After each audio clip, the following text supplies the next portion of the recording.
আপনাদেরকে বলছি, ভয় পাবেন না। এখনই আপনাদের চেয়ার কেড়ে নিতে বা ভেঙে দিতে আসিনি। হাঁটু না কাঁপলে, যদি বুকের পাটা থাকে, তাহলে ব্রাত্য বসুকে অ্যারেস্ট করে দেখান। এখনো এই রাজ্যে ঘুরে বেড়াচ্ছে একটা ছাত্রের উপরে গাড়ি চালিয়ে। আপনাদের চোখে কি নেবা হয়েছে নাকি, নাকি ছানি হয়েছে? দেখতে পান না? আরে কার মাথায় হেলমেট নেই, চোখ তখন ছানা বড় হয়ে যায় পকেটে গান্ধীজি আছে কিনা দেখার জন্য। আর বড় বড় চোখ নিয়ে দেখতে পেলেন না একটা বাচ্চা ছেলের উপরে রাজ্যের শিক্ষামন্ত্রী গাড়ি চালিয়ে দিল। আবার একটা তৃণ নেতা বলছে কালকে 1 মিনিটে নাকি যাদবপুর দখল করে নিবে, বলেছে না? আরে ওটা একটা ইউনিভার্সিটি, নাম যাদবপুর, ওটা কলা বাগান নয় যে বাঁদরেরা দখল করে নেবে।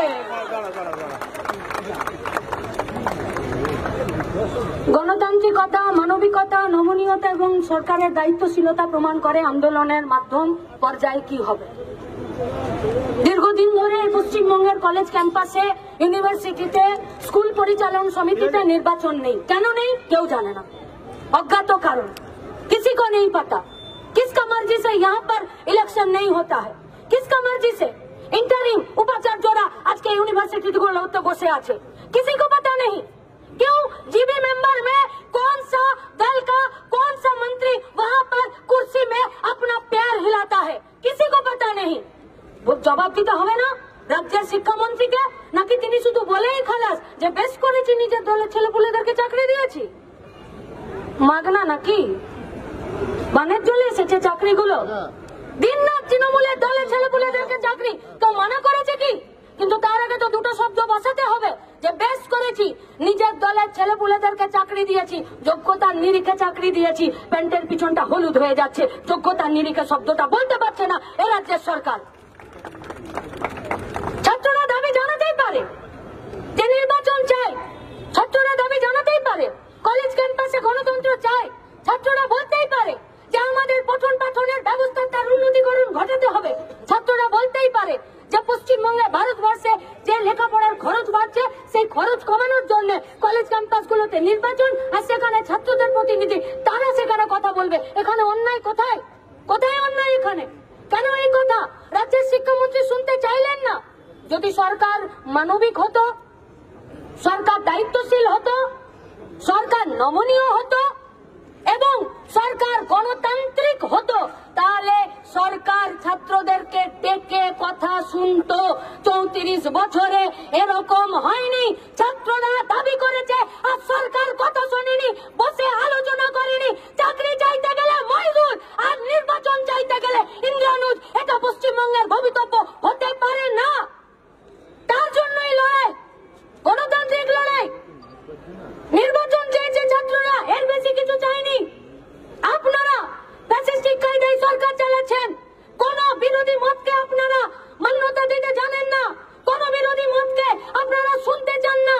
ছাত্ররা যদি সেদিনকে অন ক্যামেরাটা আপনার কাছে 1-2 প্রশ্ন করত, আমরা কথা দিচ্ছি প্রাপ্ত বসু নাটকের ডায়লগ ভুলে যেত, তাই বলাতে চেষ্টা করেছে। তাই সামনের ফ্রন্ট সিটে বসে রইলেন আপনি। আপনার লজ্জা করে না? আপনি পারতেন না ড্রাইভারকে বলতে যে গাড়িটা থামাও, বাচ্চাগুলো গাড়ির সামনে আছে, আমি নামি, ওরা কি বলছে শুনি, আমি ওদেরকে একটু কানে হাত রেখে বলি যে তোরা দাঁড়া, বস, চল অফিসে গিয়ে কথা বলি। এই গাছ নেই, নেই গাছ। কেন নেই জানেন তো? কারণ পার্থ মানিকরা সব জেলের ভেতরে বসে আছে, আর সেখানে বকরা কালীঘাট থেকে শুরু করে প্রাপ্ত বসুর পকেটে গেছে, তাই এদের সব সাহস নেই।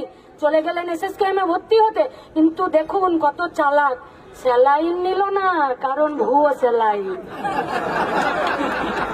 সেলিমদা বলেছেন অপ্রকৃতস্থ অবস্থা, আমরা বলছি যাতে মাতাল তালে ঠিক আছে। কিন্তু আমরা বলতে চাইছি পশ্চিমবঙ্গে গণতন্ত্রকে রক্ষা করতে, কলেজ ক্যাম্পাসে গণতন্ত্রকে রক্ষা করতে, ছাত্র যুব মেহনতি মানুষের দাবিকে সামনে রেখে লড়াই করতে পুলিশকে নিরপেক্ষ ভূমিকা পালন করতে হবে। পুলিশ সেই নিরপেক্ষ ভূমিকা পালন করছে না।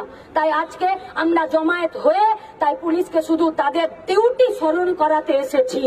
মানুষের প্রয়োজনে পুলিশ মানুষের প্রয়োজন নিরপেক্ষভাবে মেটাতে না পারলে আগামী দিনে থানা থাকবে কিনা রাজ্যের মানুষ ঠিক করবে।